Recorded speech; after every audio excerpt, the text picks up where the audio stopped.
Good morning বন্ধুরা, আবার একটা তোমাদের কাছে রেসিপি নিয়ে চলে এসেছি। এই যে চিকেনের রেসিপি।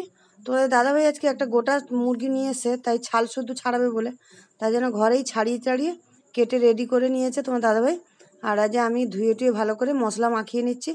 এতটা চিকেন এনেছে কেন, আজকে আমাদের বাড়িতে আমার বোনঝি আর বোনঝির বর আসবে, মানে জামাই আর মেয়ে আসবে। তাই জন্য তোমাদের দাদাভাই একটু চিকেনটা বেশি করে গোটা মুরগি কেটে নিয়ে আসবে ভেবেছিল। তারপরে ভাবলো যে না, একটু গোটা মুরগি নিয়ে নিই। তা হচ্ছে যে বাড়িতে ছাল শুদ্ধ কেটে নেবে ক্ষণে, ওই জন্য কেটে আর গুছিয়ে দিয়েছে তোমাদের দাদাভাই। আর আমি এই যে মশলা মাখিয়ে নিচ্ছি, আদা রসুন লঙ্কা ধনে জিরে নুন, এই যে তেল সব কিছু দিয়ে আর হচ্ছে যে মাখিয়ে রেখে দেবো কিছুক্ষণ। একটু পেঁয়াজ কুচিও দিয়ে দেবো এর মধ্যে। চিকেনটা মাখিয়ে রেখে দিলে মাংসটা খেতে ভালো হয়, ওই জন্য মশলাটা আগে মাখিয়ে রেখে দেবো কিছুটা। এই যে সব কিছু মশলা দিয়ে দিয়েছি, দিয়ে আর ভালো করে আমি মাখিয়ে নিচ্ছি। আর ছাল শুদ্ধ মাংস দেখবে একটু খেতে টেস্ট হয়, একটু চড়িয়ে থাকে টেস্ট। আর এমনি খালপোষ মাংস খেতে অত টেস্ট লাগে না। এই যে ওদিকে মাখিয়ে রেখে দিয়েছিলাম কিছুক্ষণ, আধা ঘন্টা মতন।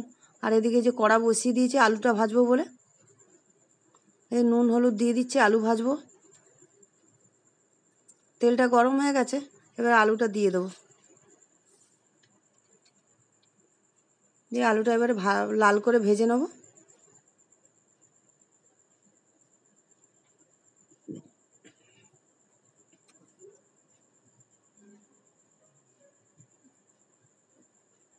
এই দেখো আলুটা লাল করে ভেজে নিয়েছি, এবার ফোড়নে দিয়ে দেবো। এই যে একটু গরম মশলা, এলাচ, দালচিনি, লবঙ্গ একটু ফোড়নে দিয়ে। তেলটা কেন আমি কম করে দিয়েছি, কেন তেল মাখিয়েছি, তারপরে ছাল শুধু মাংসতে একটু তেলটা বেরোবে, ওই জন্য তেলটা আমি কম করেই দিয়েছি। দেখো ফোড়নটা দিয়ে দিয়েছি, ফোড়নটা দিয়ে একটু ফোড়নটা ভেজে নিচ্ছি। নিয়ে তারপরে এই যে কুচিয়ে পেঁয়াজ রেখে দিয়েছিলাম, পেঁয়াজ কুচিটা দিয়ে দিলাম। পেঁয়াজটা লাল করে ভেজে নেবো।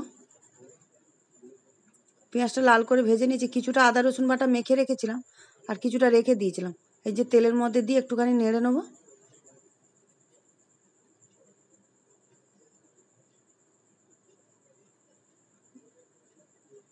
তেলের মধ্যে দিয়ে মশলাটা নেড়ে নিয়েছি, নিয়ে আর এই যে টমেটো কুচিয়ে রেখেছিলাম ওটাও দিয়ে দিলাম।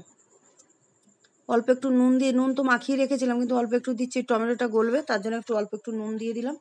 আর অল্প একটু হলুদও দিয়ে দিলাম, হলুদও মাখিয়ে রেখে দিয়েছি, চিকেনে দিয়ে রেখেছিলাম। আর অল্প একটুখানি হলুদ দিয়েছি। দিয়ে এই যে মশলাটা ভালো করে কষিয়ে নিলাম।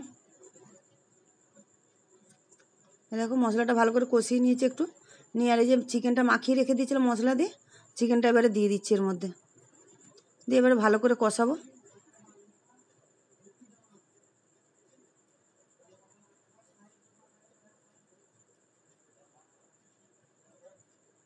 দিয়ে কিছুক্ষণ চাপা দিয়ে রেখে দেবো। দেখো তেলও ছেড়ে গেছে। ভেজে রেখে দিয়েছিলাম আলুটা, ওই আলুটাও দিয়ে দিলাম। দিয়ে আর একটু কষিয়ে নেবো।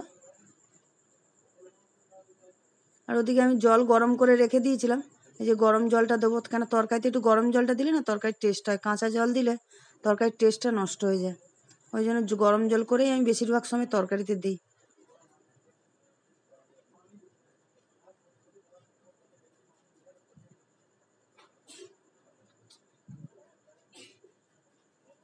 দেখো চিকেনটা হয়েও গেছে, আমি একটু ভাজা মশলা দিয়ে দিয়েছি, একটু জিরে আর গোলমরিচ দিয়ে একটু ভেজে রেখে দিয়েছিলাম। এই ভাজা মশলা দিয়ে নাবিয়ে দিলাম চিকেনটা। রেডি আমার চিকেন।